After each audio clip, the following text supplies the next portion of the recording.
So today we start on Chapter 7, Gaining Personal Insight, Being an Effective Follower and Leader.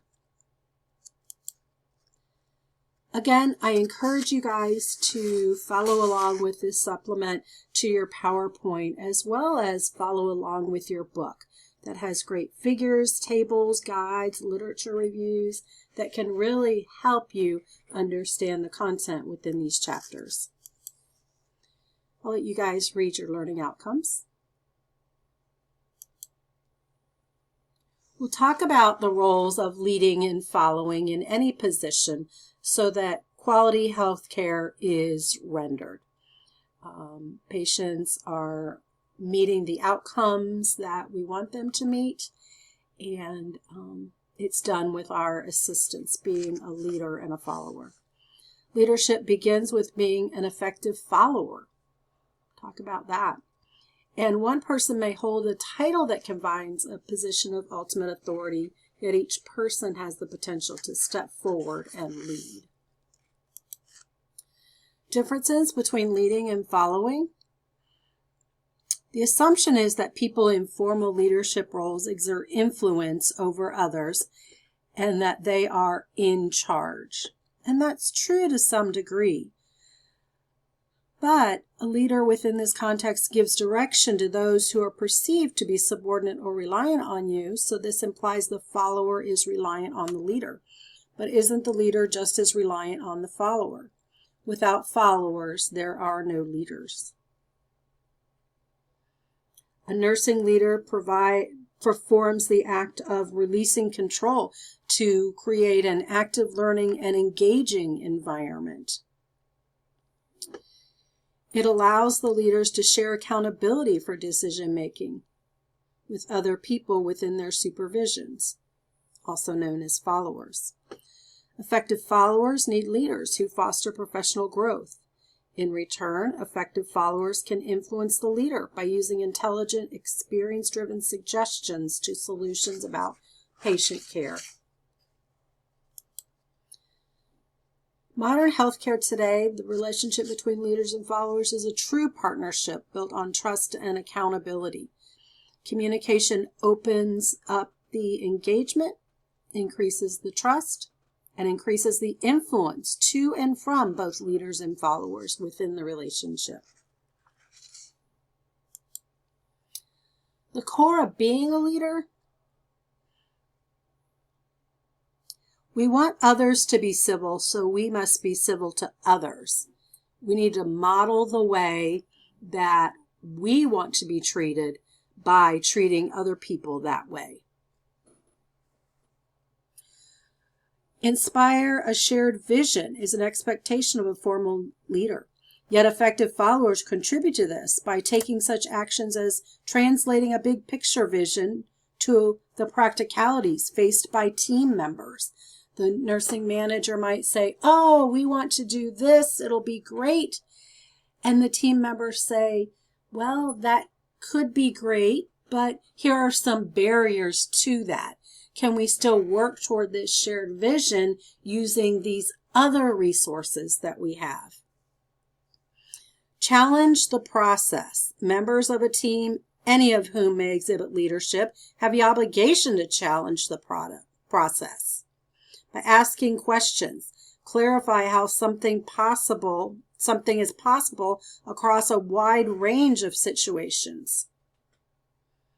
Enable others to act refers to how we help others find the conditions that allow them to do their best. Finally, encourage the heart is about creating positive work environment and self-renewal. We expect feedback. And that feedback should be towards the heart so that people have the heart to want to be there, to work in this positive environment, to take care of themselves. The 4 agreements. This has been widely studied in the literature. Managers who are impeccable with their word, listening and engaging in discussion that are vital trust-building activities. Don't take anything personalizing. Personalizing every comment or action others make disrupts critical thinking. Don't make assumptions. Avoid misunderstandings in healthcare is vital because of the risk of health and safety of human life. And always do your best. Committing to always do your best acknowledges your humanness. You might not be perfect. I'm not perfect.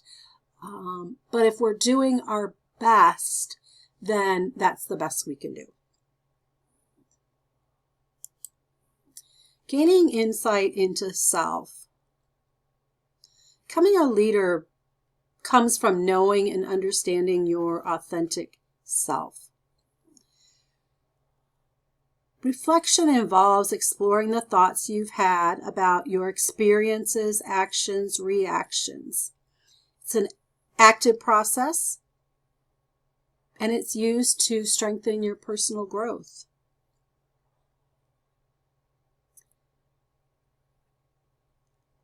When we look at those things that we reflect on, we understand that there's value in specific aspects of each experience. Building on self-awareness, leaders cultivate personal insight and new knowledge. During that reflection, we ask, what have I learned about myself and how can I take this knowledge into the future? And the final stage is action, putting what you've learned into practice. This is about experience. We do that through emotional intelligence, understanding and managing our own emotions with the added social awareness of discerning the emotions of others. Knowing how to identify and use emotions to guide personal behavior and engagement with others is essential for effective followers and leaders. Emotional intelligence is the single biggest predictor of performance in the workplace and the strongest driver of leadership and personal excellence. But EI can be improved, can be strengthened. Self-management requires that we act independently for ourselves to strengthen those things we do well and to alter our approach to things that we do not do well. Being able to know yourself and others and then manage your own personal reactions allows you to direct energy towards managing a relationship. While nursing requires technical competency, emotional intelligence adds a skill required of today's clinicians.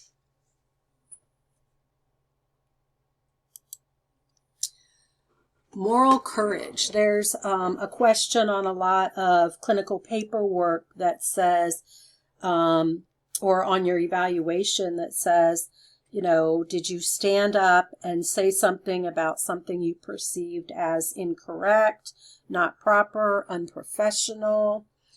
I should say standing up for what is right.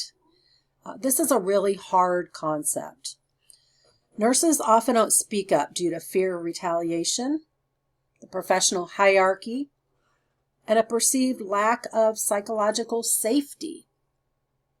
Fearing judgment, being seen as disruptive or facing negative consequences like ostracization or even job loss.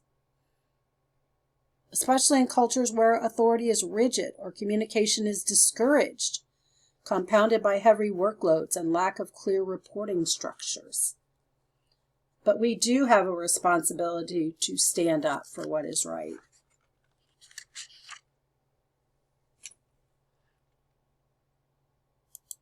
Strengths. StrengthsFinder 2.0 is actually a test that you can find online. You usually pay to get the results of your test, but it's one that can help you figure out some of your strengths. It's used by many business organizations, not widely used by healthcare organizations for workers outside the leadership teams.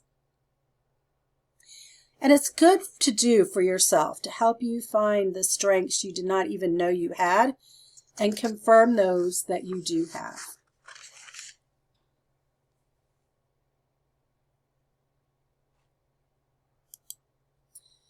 Becoming an authentic leader. Start off by being an authentic person. Have relationships with those you lead. Recognize everyone brings value to the table. Develop trusting relationships, going back to the 4 agreements. Be impeccable to your word. Don't take anything personally. Don't make assumptions and always do your best. If everyone follows the 4 agreements, then organically your relationships will be honest and strong.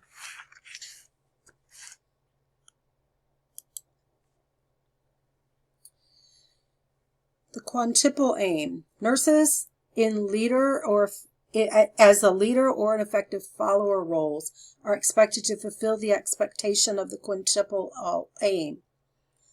The importance of this aim can be emphasized with the engagement of the leader-follower relationship.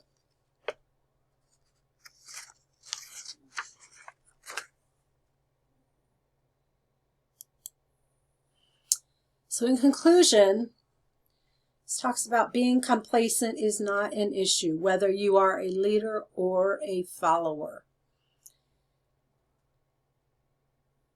You know, it once used to be that you could come in and you could be a good nurse and you could do your work technically and go home and that was all that was expected of you.